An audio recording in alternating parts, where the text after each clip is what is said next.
দেখে নে, ঠাকুর দেখিয়ে দিলাম। মহালয়ের দিনই কত দেখ। এখানে হাতের একটা ডামি, কিভাবে ঠাকুর তৈরি হয় এখানে এলে ভালো করে বোঝা যায়।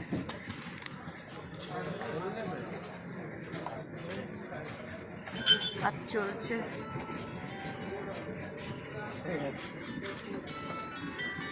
হ্যালো, হ্যাঁ এই ভিড় বলে আটকে গেছিলাম।